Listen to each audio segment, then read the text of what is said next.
The real Annabelle doll reportedly committed a series of attacks in the early 1970s before it was confined in the occult museum of Ed and Lorraine Warren in Connecticut.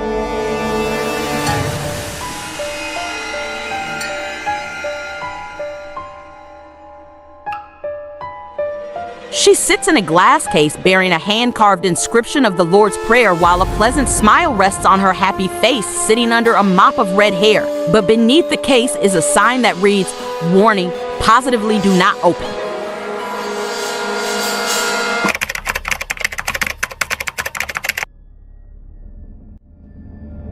Though she doesn't share the same porcelain skin and lifelike features as her cinematic counterpart, the Annabelle doll that lives in the occult museum of famed paranormal investigators Ed and Lorraine Warren, the pair that worked on the case, is made all the more creepy by how ordinary she appears.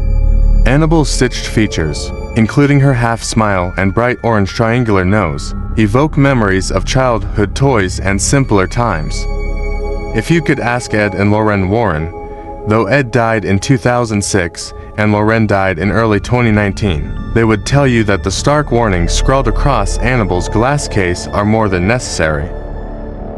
According to the well-known paranormal investigators, the doll is responsible for 2 near-death experiences, 1 fatal accident, and a string of demonic activities that lasted some 30 years.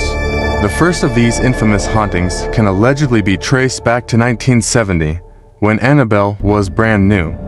The story was told to the Warrens by 2 young women and was retold for years after by the Warrens themselves. As the story goes, the Annabelle doll had been a gift to a young nurse named Donna or Deirdre, depending on the source, from her mother for her 28th birthday.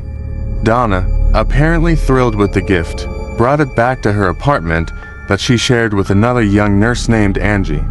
At first, the doll was an adorable accessory, sitting on a sofa in the living room and greeting visitors with her colorful visage. But before long, the 2 women began to notice that Annabelle seemed to move about the room of her own accord. Donna would sit her on the living room sofa before leaving for work, only to come home in the afternoon and find her in the bedroom with the door shut. Donna and Angie then started finding notes left throughout the apartment reading "Help me." According to the women, the notes were written on parchment paper, which they did not even keep in their home. Furthermore, Angie's boyfriend, known only as Lou, was in the apartment one afternoon while Donna was out and heard rustling in her room as if someone had broken in. Upon inspection, he found no sign of forced entry, but found the Annabelle doll lying face down on the ground. Other versions of the story say he was attacked upon waking up from a nap.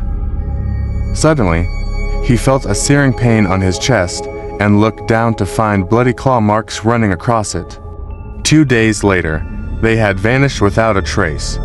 Following Lou's traumatic experience, the women invited a medium over to help solve their seemingly paranormal problem.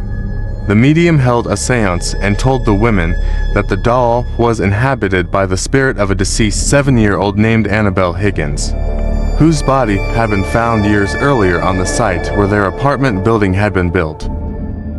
The medium claimed that the spirit was benevolent and simply wanted to be loved and cared for.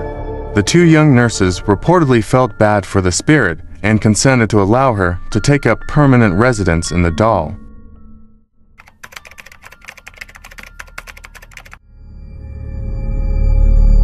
Eventually, in an attempt to rid their home of the Annabelle doll spirit, Donna and Angie called on an Episcopal priest known as Father Hagen. Hagen contacted his superior, Father Cook, who alerted Ed and Lorraine Warren. As far as Ed and Lorraine Warren were concerned, the 2 young ladies' trouble truly started when they began believing that the doll deserved their sympathy. The Warrens believed that there was actually a demonic force in search of a human host within Annabelle, and not a benevolent soul. The Warrens' account of the case states, "Spirits do not possess inanimate objects like houses or toys. They possess people. An inhuman spirit can attach itself to a place or object, and this is what occurred in the Annabelle case." This spirit manipulated the doll and created the illusion of it being alive in order to get recognition. Truly, the spirit was not looking to stay attached to the doll. It was looking to possess a human host. Immediately, the Warrens noted what they believed were signs of demonic possession, including teleportation, the doll moving on its own, materialization, the parchment paper notes, and the mark of the beast loose-clawed chest. The Warrens subsequently ordered an exorcism of the apartment to be performed by Father Cook. Then, they took Annabelle out of the apartment and to her final resting place in their occult museum, in the hopes that her demonic reign would finally end.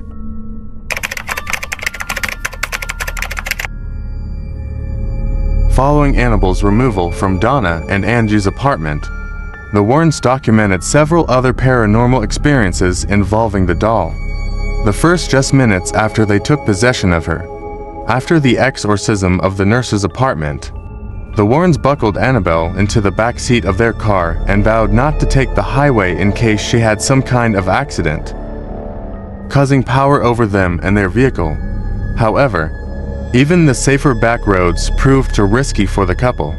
On their way home, Lorraine claimed that the brakes either stalled or failed several times, resulting in near disastrous crashes. Lorraine claimed that as soon as Ed pulled holy water from his bag and doused the doll with it, the problem with the brakes disappeared. Upon arriving home, Ed and Lorraine placed the doll in Ed's study. There, they reported that the doll levitated and moved about the house, even when placed in the locked office in an outer building. The Warrens claimed that she would turn up later inside the house. Finally, the Warrens decided to lock Annabelle up for good. The Warrens had a specially made glass and wood case constructed, upon which they inscribed the Lord's Prayer and St. Michael's Prayer.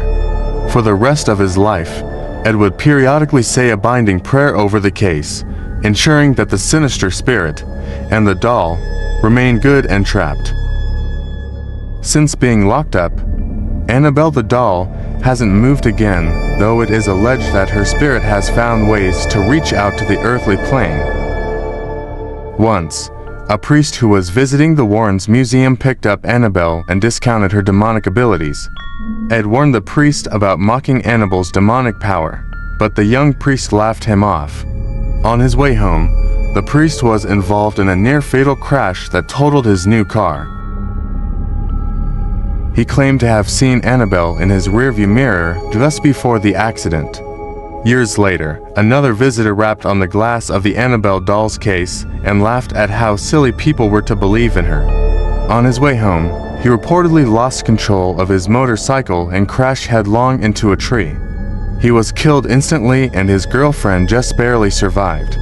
She claimed that, at the time of the accident, the couple had been laughing about the Annabelle doll. Over the years, the Warrens continued to recount these tales as proof of Annabelle the doll's horrific powers, though none of these stories could be corroborated. The names of the young priest and the motorcyclists were never divulged. Neither Donna nor Angie, the two nurses who were Annabelle's first victims, ever came forward with their story. Neither Father Cook nor Father Hagen appeared to have mentioned their exorcisms of her ever again.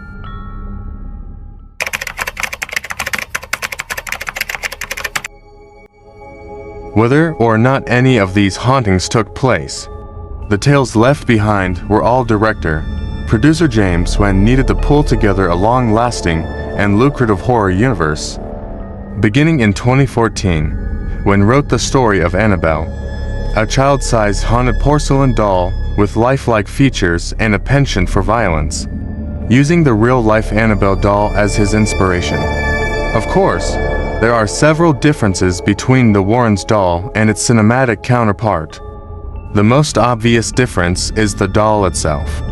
While the real Annabelle is clearly a child's toy with its exaggerated features and plush body parts, the movie version of Annabelle, inspired by vintage handmade dolls made of porcelain with real braided hair and glistening glass eyes, along with her physical features, Annabelle's antics were also amped up for shock value in the movies. Rather than terrorizing a pair of roommates and one boyfriend, movie Annabelle moves from home to home, attacking families, possessing members of satanic cults, killing children, posing as a Noon, and causing chaos in the Warrens' own home. Despite the fact that the real Annabelle only has one alleged murder under her belt, Wen has invented enough destruction for 3 successful movies and counting.